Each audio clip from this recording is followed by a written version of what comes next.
Welcome to my channel, Sella Buzz. Robert Ryan really hated him more than anyone. Robert Ryan was born Robert Bushnell Ryan on November 11th, 1909 in Chicago, Illinois. He came from a well-known family with Irish-American background. When he was young, he loved reading books, debating, and sports. He did great in school and athletics too. After finishing school in Chicago, he went to Dartmouth College. There he studied English and became known as a really good boxer and football player. His time at Dartmouth taught him to be disciplined with his mind and body.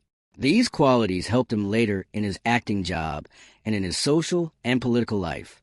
After graduating in 1932, Ryan had trouble finding work during the Great Depression. He worked many different jobs, like shoveling coal on ships and working for the government before finally chasing his dream of acting. He got into acting when he studied at the Max Reinhardt Workshop in Hollywood. This gave him the skills he needed to get better at acting. By the early 1940s, Ryan had signed with RKO Pictures. This movie studio saw how intense he was and how well he could play complex, troubled men. His first movie roles were small, but Ryan quickly showed he was a really deep actor.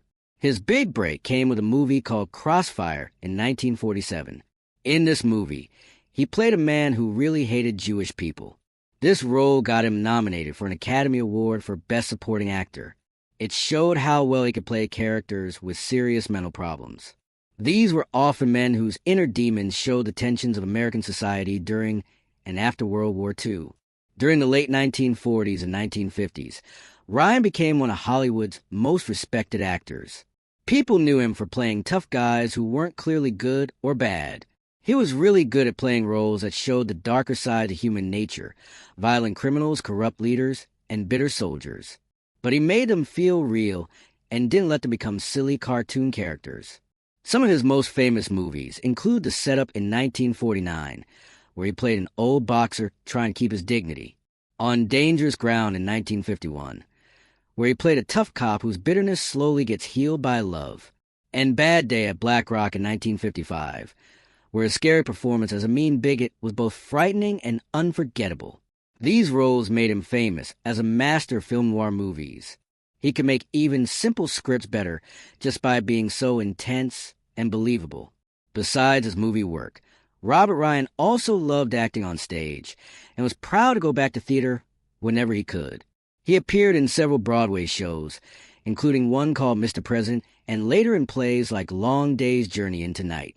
In these live shows, his strong presence and deep voice could be fully enjoyed by the audience.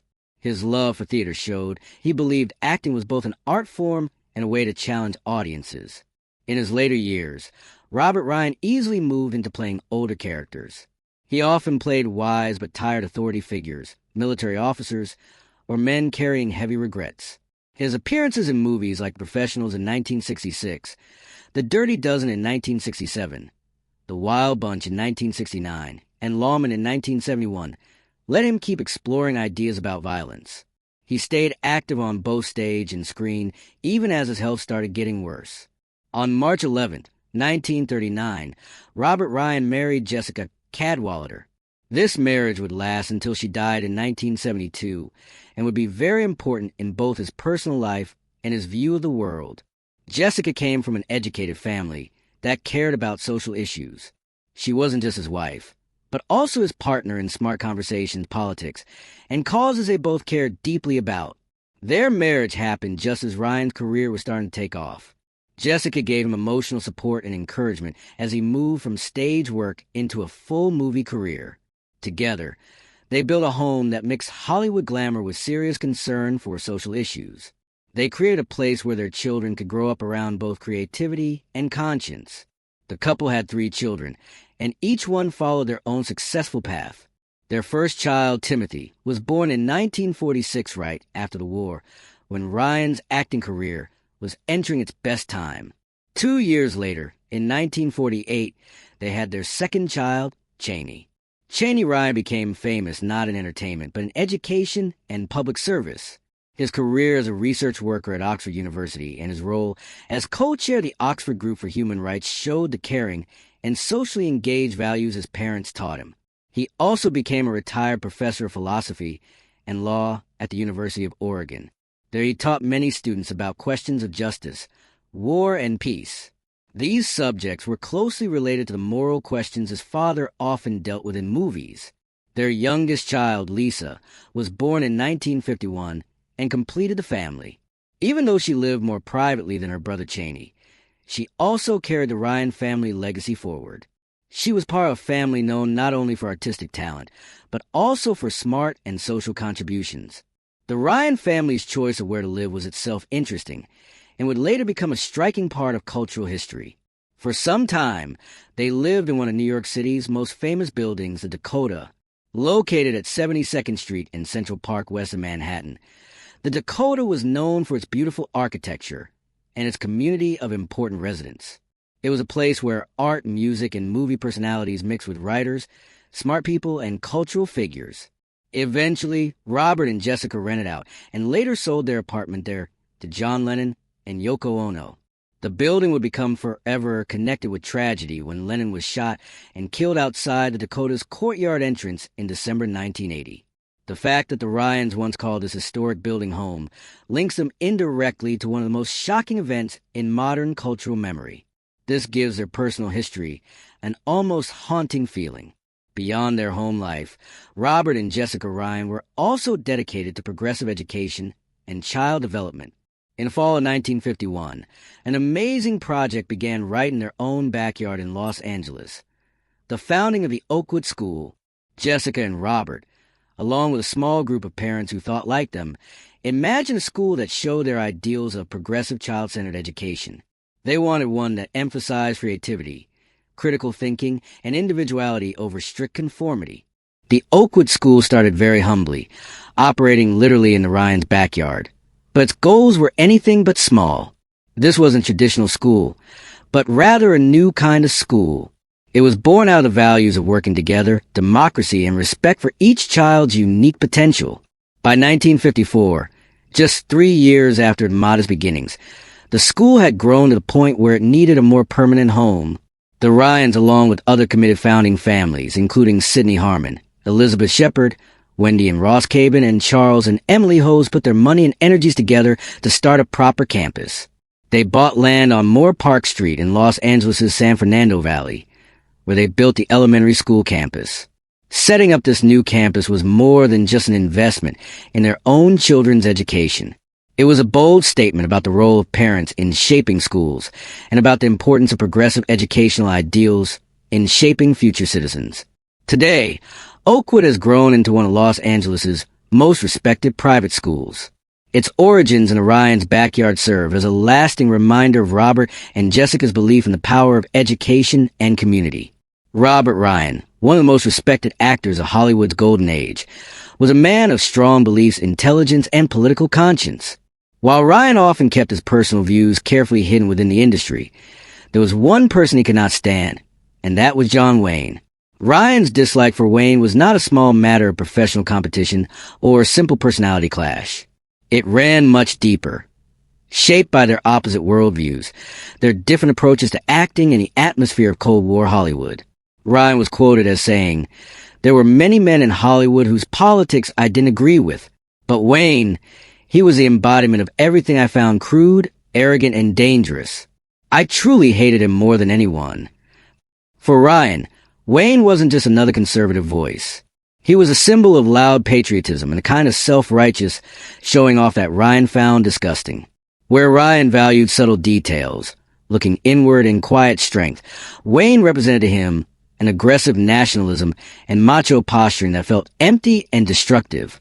Ryan explained, "Wayne thought he was America itself, walking around with that walk of his, preaching about freedom while shouting down anyone who disagreed with him. That wasn't freedom to me. It was tyranny wrapped in a flag." This got to the heart of Ryan's hatred. Having served in the Marine Corps himself, Ryan knew the realities of war and sacrifice. He had seen young men die, and he understood how complicated patriotism could be. For him, Wayne's on-screen heroism and off-screen political loudness were insults to those who had truly faced danger. What especially made Ryan angry was Wayne's involvement in the House Un-American Activities Committee era. During this time, Wayne became a loud defender of finding supposed communists in Hollywood. Ryan, who leaned toward progressive and liberal causes, found this horrible. He once said, "Wayne called people traitors simply for having ideas different than his own. I couldn't forgive that. It wasn't bravery. It was bullying." Ryan hated bullies, both in real life and in the characters he played. He often played villains on screen, but unlike Wayne, he understood the moral cost of violence and cruelty. To see Wayne celebrated as a national hero, while he himself wrestled with complex characters and difficult truths, filled Ryan with bitterness. Even on a professional level, Ryan had little respect for Wayne as an actor. He played the same man in every picture. John Wayne playing John Wayne. Ryan said mockingly in an interview with Friends. For Ryan, who studied drama seriously, worked on stage, and dedicated himself to fully becoming his roles, Wayne represented the opposite of skill. He was a personality, not a performer, someone who got by on his image rather than challenging himself as an artist. It was never about character with him. It was about image, Ryan complained, and Hollywood rewarded that more than honest work. Despite all this, Ryan was careful not to let his personal hatred become too public during his lifetime. He was respected for his professionalism and didn't want to appear petty or get caught up in tabloid fights. Yet, those who knew him closely said that whenever Wayne's name came up, Ryan couldn't resist making a cutting remark. He would shake his head, mutter under his breath, and sometimes launch into a passionate explanation of why he found Wayne so unbearable. Perhaps the most revealing of Ryan's feelings came in his reflection. "I played racist killers and men without conscience. But John Wayne, the man, not the characters, he disturbed me more than any role I ever took on, because he believed he was right, and that anyone who didn't fall in line was un-American. That was poison to me." In the end, Robert Ryan's hatred for John Wayne was based on principle, not jealousy. It was about the kind of America he wanted to see, one that valued freedom of thought, quiet dignity, and moral complexity. To him, Wayne represented a false version of American identity that was loud, unthinking, and dangerously simple. And so, among all the people Ryan met in Hollywood, Wayne stood out as the one man he truly hated more than anyone. Robert Ryan and his wife Jessica Cadwallader shared a marriage that lasted more than 3 decades. It was a union marked by deep commitment, mutual respect, and shared life experiences. Throughout their years together, they faced the highs and lows of family life, the demands and unpredictability of Ryan's acting career, and the challenges of raising 3 children in the public eye. Yet they maintained a bond that lasted even through times of personal and professional stress. Jessica, known for her warmth, intelligence, and steady support, played an essential role in providing stability and grounding for Ryan. His career often required him to travel a lot and dive deep into intense and emotionally demanding roles. Their partnership wasn't just one of convenience or social expectation. It was a genuine friendship where each supported the other's goals and personal growth. Tragically, Jessica's life was cut short when she died from cancer in 1972. This loss left Ryan devastated both personally and emotionally as he dealt with the grief of losing the woman who had been his closest friend and partner for over 30 years. Just a year later, Robert Ryan himself was diagnosed with lung cancer, a disease that would ultimately take his life. He passed away in New York City in 1973 at the age of 63, marking the end of a life and career that had been both highly successful and deeply influential in Hollywood. His death came at a time when he was still deeply respected for his body of work. This included an amazing range of performances that spanned film noir, war dramas, westerns, and socially conscious films that often explored moral complexity and human weakness. Ryan's passing not only took away a gifted actor from the film world, but also left behind a legacy of dedication, integrity, and artistry that continued to inspire colleagues and audiences alike. In thinking about his life, Ryan expressed a remarkable sense of gratitude and humility, even when facing terminal illness. Shortly before his death, he was quoted as saying, "I've been lucky as hell with my career and my family."